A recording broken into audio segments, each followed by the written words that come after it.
আসসালামু আলাইকুম। প্রধান উপদেষ্টা ডক্টর মোহাম্মদ ইউনূস গত 10 মাসে 11 বার বিদেশ সফর করেছেন এবং এই সফরগুলোর প্রায় সবকটি কোনো না কোনো ভাবে বিতর্কিত হয়েছে। কেন এই বিতর্কগুলো সৃষ্টি হচ্ছে, কারা সৃষ্টি করছে? তিনি যে যুক্তরাজ্য সফরে রয়েছেন এই মুহূর্তে, সেই যুক্তরাজ্য সফরকে কেন্দ্র করেও একাধিক ইস্যুতে লঙ্কা কাণ্ড ঘটে গেছে। সর্বশেষ যে বিষয়টি জানা গেছে যে ব্রিটেনের প্রধানমন্ত্রী কিয়ার স্টারমারের সঙ্গে তার বৈঠক হচ্ছে না, বা কিয়ার স্টারমার তার সঙ্গে সাক্ষাতে বসছেন না। অথচ শুরু থেকেই সরকারের পক্ষ থেকে, মানে ডক্টর ইউনূস সরকারের পক্ষ থেকে বেশ ঢাকঢোল পেটানো হচ্ছিল এটি একটি সরকারি সফর, বাংলাদেশ যুক্তরাজ্য সম্পর্কে অনন্য উচ্চতায় নিয়ে যাবে, ব্রিটেনের প্রধানমন্ত্রী কিয়ার স্টারমারের সঙ্গে তার বৈঠক হবে। কিন্তু বাস্তবতা হচ্ছে কিয়ার স্টারমার এই মুহূর্তে কানাডা সফরে রয়েছেন। সেখানে তিনি কানাডার নতুন যে প্রধানমন্ত্রী মার্ক কার্নির সঙ্গে বৈঠক করবেন এবং পরবর্তীতে এটি হবে 14 তারিখে, আর 15 থেকে 17 জুন G7 সম্মেলন, সেখানে তো তিনি খুব স্বাভাবিকভাবেই উপস্থিত থাকবেন, এই সম্মেলনে যোগ দিবেন। আবার আমাদের প্রধান উপদেষ্টা ফিরবেন 14 জুন, অর্থাৎ কোনোভাবেই এই বৈঠক হচ্ছে না, অন্তত এটুকু বলা যেতে পারে এখনো পর্যন্ত যা মনে হচ্ছে। এবং এই যে বৈঠক হচ্ছে না বা সাক্ষাৎ হচ্ছে না, সেই সম্পর্কে মঙ্গলবার যুক্তরাজ্যে একটি সংবাদ সম্মেলনে সাংবাদিকদের প্রশ্নের জবাবে প্রধান উপদেষ্টা প্রেস সচিব শফিকুল আলম কি বললেন, কথাগুলো একটু ভালো করে শুনবেন। তিনি বলছেন, আমরা যেটা জানতে পারছি যে উনি সম্ভবত, মানে ব্রিটেনের প্রধানমন্ত্রী, উনি সম্ভবত কানাডায় আছেন, কানাডা ভিজিট করছেন। ব্রিটিশ এক পার্লামেন্টারি এমপি এসেছিলেন আজকে, উনি জানালেন যে উনি কানাডায় আছেন। এরপরও চেষ্টা করা হচ্ছে সময় এবং শিডিউল ম্যাচ করলে যুক্তরাজ্যের প্রধানমন্ত্রীর সঙ্গে প্রধান উপদেষ্টার বৈঠক হতে পারে। এই যে শব্দগুলো, এই যে বাক্যগুলো আমাদের জন্য কতটা অপমানজনক, কতটা অবমাননাকর। হচ্ছে না, হবে না, সেটা ভিন্ন জিনিস, তার নর্মাল ব্যাখ্যা দেওয়া যেতে পারে। কিন্তু এই যে অনেক কিছু হাইড করতে গিয়ে যে আপত্তিকর বিষয়গুলো বেরিয়ে আসে, তিনি বলেন কি সম্ভবত উনি কানাডায় আছেন, এটা সরকারি সফর। বাংলাদেশের সরকারের প্রধান গেছেন যুক্তরাজ্য সফরে, এখানে সম্ভবত, বোধ হয়, হতে পারে, এই শব্দগুলো কেন আসবে? আর যে দেশ সফরে গেছে সে দেশের প্রধানমন্ত্রী কোথায় আছেন উনি নিশ্চিত নন। আবার কি বলছেন, এক পার্লামেন্টারি এমপি এসেছিলেন, তিনি বললেন যদি এটি সরকারি সফর হয়ে থাকে, একজন পার্লামেন্টারিয়ান বা একজন এমপির কাছ থেকে কেন এই তথ্য জানতে হবে? এটা সরকারের পক্ষ থেকে বলা হচ্ছিল যে এটি সরকারি সফর। কেন এইভাবে আগ বাড়িয়ে ডক্টর মোহাম্মদ ইউনূসকে বিশাল উচ্চতায় উঠাতে গিয়ে আবার ঠপাস করে একবারে মাটির সাথে মিশিয়ে দেওয়া হচ্ছে, বা তিনি নিজে মাটির সাথে মিশে যাচ্ছেন? কতটা অকূটনৈতিক সুলভ এই শব্দগুলো, এই আচরণগুলো।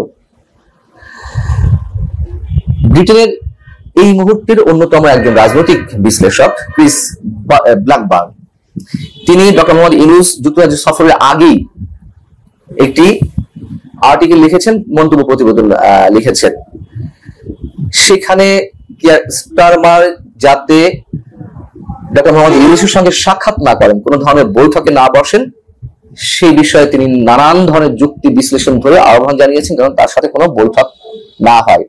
এবং তিনি যে কারণগুলো উপস্থাপন করেছেন, এটি কি ব্রিটেনের প্রধানমন্ত্রীর সাক্ষাতের মূল কারণ আমরা জানি না, তবে এই ধরনের একটি মন্তব্য প্রতিবেদন লেখা হয়েছে। আমি অংশ বিশেষ আপনাদের বলছি, মূল অংশটা। তিনি বলছেন, যখন একজন রাজনৈতিক নেতা বা সরকার বা রাষ্ট্রপ্রধান অন্য কোন রাষ্ট্রের সরকার প্রধান বা রাষ্ট্রপ্রধান বা সরকার প্রধানের সঙ্গে বৈঠকে বসেন, এটা কেবল দ্বিপাক্ষিক কোনো সম্পর্কের জায়গা থেকে নয়, বরং শাসন ব্যবস্থার ভিত্তি হিসেবে ব্যবহৃত মূল্যবোধ এবং নীতি সম্পর্কে একটি স্পষ্ট বার্তা দেয়। বার্তাটা কি? তিনি বলছেন যে সম্ভবত ইউনূসের তত্ত্বাবধানে সবচেয়ে ভয়ঙ্কর ঘটনা হলো ভিন্ন মতের কণ্ঠ রোধ করা, মানে শুধু এটাই নয়, এটি চরমপন্থার নীরব আলিঙ্গন। একসময় বাংলাদেশের রাজনীতির প্রান্তে ঠেলে দেওয়া ইসলামপন্থী কট্টরপন্থীরা এখন শক্তির সাথে পুনরায়, মানে পূর্ণমাত্রার শক্তির সাথে পুনরায় আবির্ভূত হচ্ছে।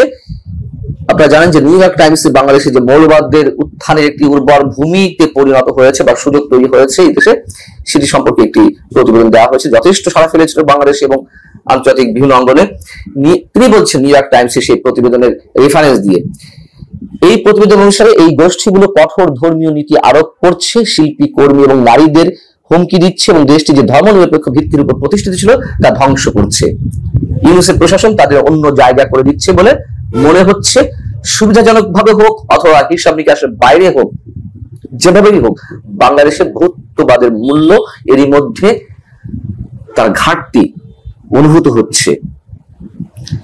তারই মন্তব্য প্রতিবেদনকে কেন্দ্র করে আবার ডেভিড বার্গম্যান, যিনি শেখ হাসিনার সরকারের অন্যতম তুমুল সমালোচক ছিলেন আন্তর্জাতিক অঙ্গনে, তিনিও বলছেন যে অন্তর্বর্তীকালীন সরকারের গত 9 মাস ধরে বা তার বেশি সময় ধরে কেবল সেই ব্যক্তিদের গ্রেপ্তার করা হয়নি, বরং শত শত, মানে শুধুমাত্র যাকে তাকে গ্রেপ্তার করা হচ্ছে ঢালাও হত্যা মামলা দিয়ে তা নয়, শত শত আওয়ামী লীগ সমর্থক এবং রাজনীতিবিদকেও গ্রেফতার করেছে যাদের হত্যাকাণ্ডে কোনো ভূমিকা ছিল না, যাদের অনেকেই 7 বা 8 মাস ধরে আটক রয়েছেন, যদিও তাদের অপরাধের সাথে জড়িত থাকার কোনো প্রমাণ নেই।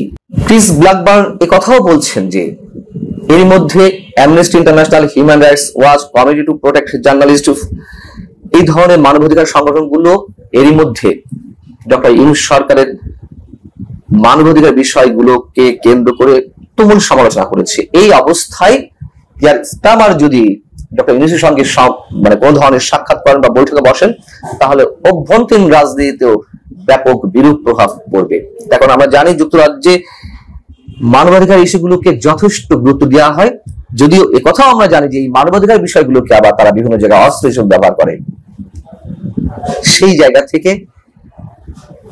স্টারমার সজ্ঞানেই তিনি ডক্টর মোহাম্মদ ইউনূসের সঙ্গে সাক্ষাতের বিষয়টি এড়িয়ে গেছেন কিনা আমি নিশ্চিত নই, তবে হলো যে না বা হচ্ছে না এটা মোটামুটি নিশ্চিত।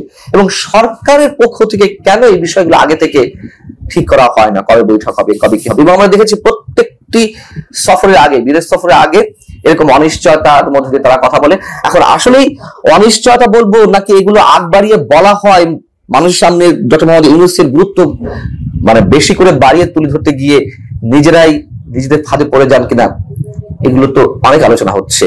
যদি কয়েকটা উদাহরণ দিয়ে শেষে আমি একটু শেষ করবো, যেমন বিমস্টেক সম্মেলনে নরেন্দ্র মোদীর সঙ্গে বৈঠক হচ্ছে কিনা একেবারে শেষ মুহূর্তে যিনি বৈঠক হলো তার আগে রাতে জানা গেল, এবং সেটি করতে গিয়ে অনেক ধরনের চেষ্টা করতে হয়েছে বাংলাদেশ সরকারের পক্ষ থেকে।